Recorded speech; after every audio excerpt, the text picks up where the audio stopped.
Hi, welcome back, guys. Today we're going to talk about Section 2, Chapter 7, and it's nationalism at center stage. And as I shared with you earlier, nationalism has a good side and a bad side, but we're going to talk mainly about the good side today, and that is pride in being an American. The Supreme Court boosted national power with the Supreme Court case of Gibbons versus Ogden. Basically, what had happened was about who could license steamboat travel on the Hudson River in New York. In the end, they determined that the federal government was in charge of interstate commerce. Now, to define what interstate commerce means, it means commerce between the states, as opposed to intrastate, which is commerce or trade inside of one state. For instance, if you go to Georgia and you sell peaches, that's interstate commerce. Or if you buy peaches, I don't think you would sell peaches to people from Georgia. But anyway, by the way, you've probably heard that Georgia and Alabama may be merging into one state. Yeah, they said that Alabama has always wanted Six Flags and Georgia's always wanted the championship football team. But anyway, it's a joke. But anyway, another case, McCulloch versus Maryland, says that a state cannot overturn laws passed by Congress. Now this is huge and it will be tested over and over again.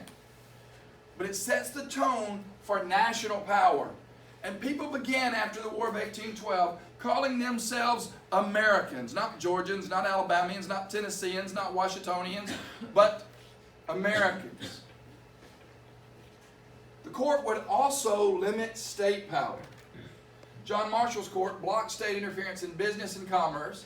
In Fletcher versus Peck, he voided a Georgia law violating the right to make a contract. And in Dartmouth College versus Woodward, the state cannot interfere with contracts. And this contract actually was a pre-revolution contract. Nationalism also involved our territories and boundaries. Secretary of State John Quincy Adams, who would later become president and was the son of John Adams, was guided by nationalism. He made treaties with Great Britain, which said no more weapons on the Great Lakes, and to this day there's no military on the Great Lakes, and also helped settle our borders and territories. Spain actually gave Florida to the United States in the Adams-Honest Treaty, and gave up what little claim it had to the Oregon Territory. And this is important. So now we're shaping our national boundaries. Not just the boundaries between states, but the national boundaries as well. Excuse me.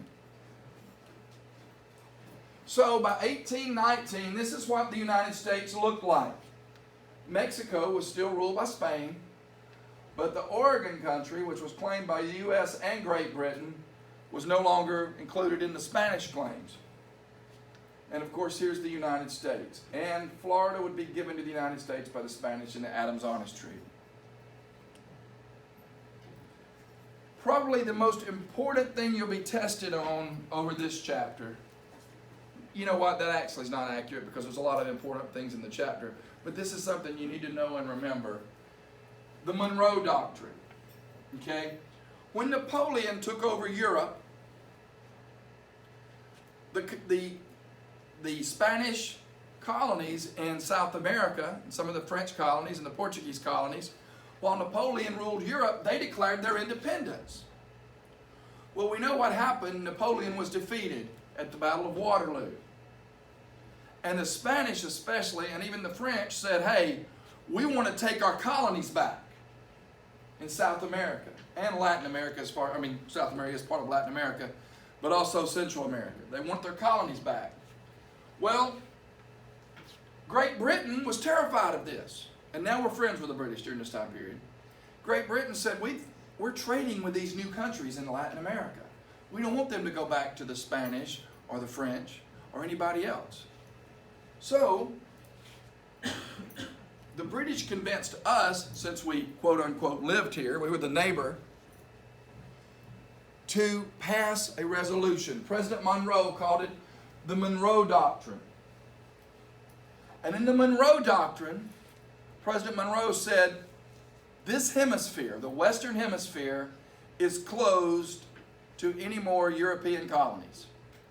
If you already have an existing colony, which is still a colony, that's fine. If you try to take your old colonies back, we'll protect them.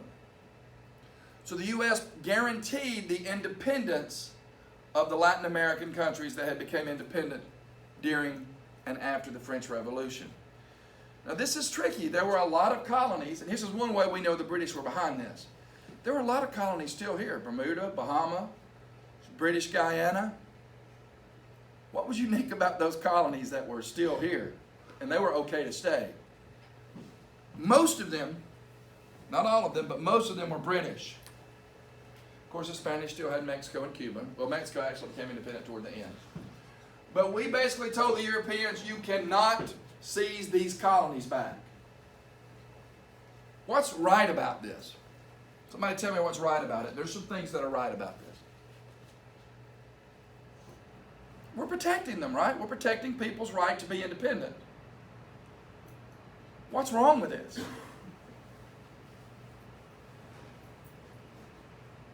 Anybody? What's wrong with the U.S. saying, Spain, you can't come over here and take your colonies back? What's wrong with that? Portugal, you can't have Brazil back. What's wrong with that? What now? Okay, they can't take anything they don't own. Very good. What else? Okay, let me say that one of my neighbors claims that this trailer in his yard belongs to the other neighbor. And I'm good friends with both of them. But I go over and tell him, you can't take that, that belongs to him. That's a good thing for a neighbor to do maybe, but what's wrong with a neighbor doing that? It's none of my business, right? So this kind of, sorta kinda, my favorite history word, this sorta kinda sets us down the road toward minding people's business that's not ours. Of getting involved in other countries' affairs, okay? That's not bad or good, it just is what it is, okay? But we also say we won't interfere with Europe. Americans also began to expand west. Most settlers go west for land and economic opportunity. Some to change jobs. Your textbook talks about Jim Beckworth, who's a trader, a scout, and a rancher. There's an issue, though.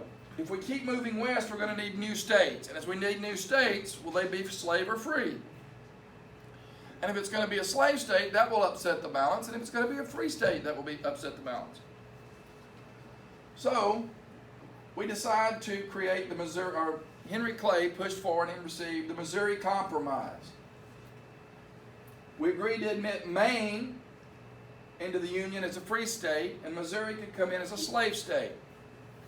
And then they drew a line right down the middle of the Louisiana Territory, the 3630 parallel line, which said any state that's created south of that line could be slave, any state north of that line could be free. Now you can tell by that solution that's going to be a very temporary solution. So, by the end of the 1820s, America looked like this. And we're about to get a large chunk of Mexico in the Mexican War. But currently that means that every state above here will become free and every state below here will be slave. This map itself actually shows free states in yellow, slave states in green. Okay? And the Arkansas Territory had slavery. It was open to slavery, but there were not a lot of slaves yet in the Arkansas Territory. And that concludes Chapter 7, Section 2. Please feel free to share this lecture with people all over the world, because everyone needs to learn about nationalism in America in the 1820s.